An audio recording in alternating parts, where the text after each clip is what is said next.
Introducing YouTube memberships, a fun way to support the channel while getting some exclusive perks.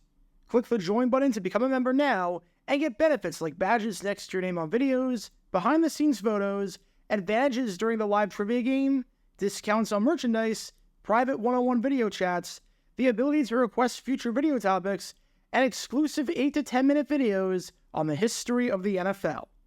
And now, on with our feature presentation. With the Green Bay Packers playing the Las Vegas Raiders on Monday, there is going to be a lot of talk about a prior game on Monday Night Football involving this man right here, Packers quarterback Brent Favre, when he put together one of the most heroic performances in the history of the NFL. When Favre's father died the day before the game, Favre had every reason to not play in this game and break his consecutive game streak. If he needed some time off and needed to be with his family, not a single person would have blamed him. Football was not on his mind. However, Favre decided to play in the game and carry on, and what followed was one of the greatest games of his career and one of the greatest individual performances in Monday Night Football history, where his father was there with him in spirit. On this day, the Packers won 41-7, with Favre throwing for 399 yards, 4 touchdowns, no interceptions, and a passer rating of 154.9, just 3 or so points shy of a perfect passer rating. It was a truly iconic game that still lives on in NFL history 2 decades later. However, what you might not know is that the Packers-Raiders game on Monday night is not the only matchup between two teams taking place this week where something like this happened. You probably know about the Brent Favre game, but you probably don't know about this game. This is New England Patriots defensive end Brent Williams, and unlike Favre's game, this one has definitely been lost throughout NFL history nearly 4 decades later. However, the circumstances in which Williams played in were just as impressive, and deserve to be remembered today for how heroic they were, and how gutsy they were. Because in a 1986 game against the New Orleans Saints, Williams played under extraordinary circumstances regarding his mother, and he wound up delivering the greatest game of his career. And this is the story behind what has to be, considering the circumstances, the gutsiest game in the over 60-year history of the New England Patriots franchise. Before I talk about the performance in question, we need some context to understand the importance of this game, as well as who Brent Williams was and what he was going through. It's November 30th, 1986. It's week 13 of the NFL season, and as we're approaching the final quarter of the year, we've got a big interconference battle on our hands down at the Superdome between the New England Patriots and the New Orleans Saints. For the purposes of our story, we're focused on what this game means for the Pats. The good news for them entering this game is that through the first 12 games, they look like one of the best teams in football. They have a 9-3 record. They have the best point differential in the league at plus 126. And they've been playing some great football as of late, as after starting 3-3, they've rattled off 6 straight wins, with all the momentum in the world on their side. The bad news, though, is that even though they have a 9-3 record, they don't have a ton of room for error. For one, the New York Jets lead the AFC East with a 10-2 record, so the Pats are a game back with 4 to play. If they don't win this game, it's more likely than not that they won't be able to catch up with the Jets, and will have to play in the wildcard round. And number 2, only 5 teams in each conference made the playoffs back in 1986, and entering the final quarter of the year, you had 6 teams with a record of 8-4 or better. Lose this game, and there's a chance that you're fighting for your playoff lives the rest of the way. Safe to say, this was a big game for the Patriots. And if they were going to win this game against the New Orleans team that had won their last 3 games, and 5 of their last 6, they were going to need a great game from their defensive line. In particular, this meant a great game from this man right here, Brent Williams. When the Patriots drafted the Toledo defensive end in the 7th round of the 1986 NFL Draft, I don't think they were expecting a whole lot out of him. It's a 7th round pick going to a team that made the Super Bowl the previous year. They're not exactly expected to do a whole lot, or even make the roster. However, Williams was nothing short of a revelation for the team and was a draft steal. He worked his way into the starting lineup, overtaking the former first overall pick in the draft, Kenneth Sims. Entering this game, he already had 7 sacks and was on pace for potentially double-digit sacks as a 7th-round rookie. And there was one stretch in October where across the 4 games that the Pats played that month, he had a sack in every single game and picked up 5 sacks. And in one game against the Miami Dolphins, a 34-7 bloodbath, he played a huge part in the win by recording 2 sacks on Dan Marino. Keep in mind that Marino did not get sacked. He attempted 623 passes in 1986 and only got sacked 17 times. He was great at getting the ball out quickly. Yet, Williams was able to bring him down not once, but twice. If he could have another great game today and be the menace against the pass and against the run like he had been for the entire season, then the Patriots would find themselves in a really good spot to win this one and improve their playoff chances. However, in the week leading up to the game, football was the furthest thing from Williams' mind. Williams had a great relationship with his mother, Noretta, and his mother absolutely adored her son. Said Noretta on her son, "He tries to be mean on the football field, but he is really kind-hearted."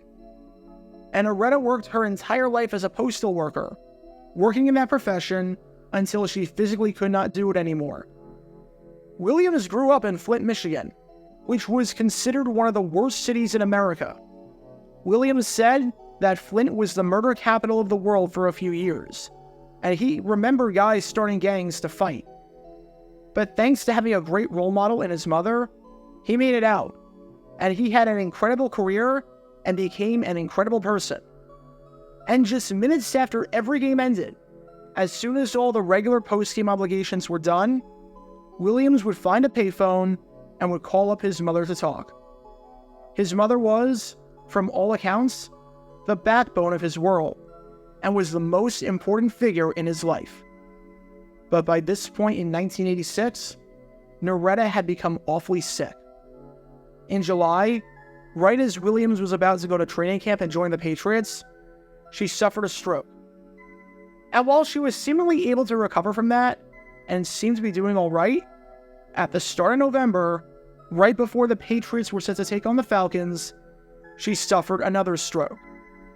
After 2 strokes in a span of 4 months, Williams decided that he would fly back and be with his mother the week before the Saints game on November 30th. Spend time with her and see how she was doing and whatnot. So he missed some time and flew home to Flint for several days so he could be with her. And everything seemed to be going all right.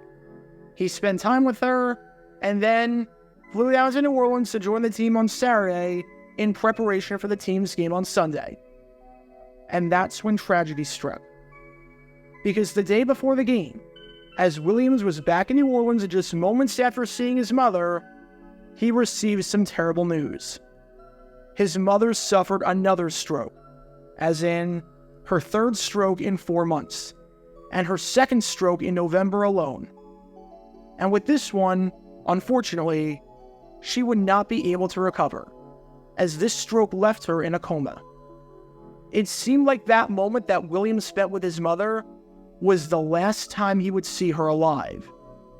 And at this point, I don't think anyone would blame Williams if he wanted to fly back to Flint and be with his mother in her dying days. I don't think anyone would blame Williams if he wanted to hop on the next flight back from New Orleans to Michigan and see her in the hospital and miss the first start of his career. Football was the furthest thing from his mind at this point, and understandably so. But that's when Williams decided to do something incredibly courageous. He was going to play. He was going to play and be there for his teammates. The reason for this was twofold. First off, football provided an amazing distraction for him. Sometimes, the best way to cope with a tragedy like this is to just keep yourself distracted and to carry on as though nothing had happened. Said Williams later on, "Fortunately, I've been able to keep that separated from football. I think about it when I'm home or when I'm in my car. but when I'm in the locker room, I concentrate on football. Playing in this game was something to take his mind off of this horrible tragedy, and to not be surrounded with your own thoughts, but rather surrounded by players who have your back and love you, meant a lot to him, and helped keep him focused. And number 2, he felt that in his mind, flying back would serve no use. It's not as though she needed his help or assistance with anything. She was in a coma. There was nothing he could do. Whether you fly back right now, or fly back after the game, or later in the year, nothing's going to change. So in his eyes, it was better to just play in this game, even though football was obviously the furthest thing from his mind. With all of that in mind, we have the backdrop for this game. Not only is it a big game for the Patriots, but it's a big game for Williams, playing just hours after his mother suffered a stroke and was in a coma, unlikely to make it out. For the Patriots, they held a 14-13 lead with 2 minutes left in the fourth quarter. The Saints were driving the ball down the field. All they needed was a field goal, and they win the game. This is the time for someone to make a play. This is the time for someone to step up and get the job done. And sure enough, in something that feels straight out of a movie, this happens.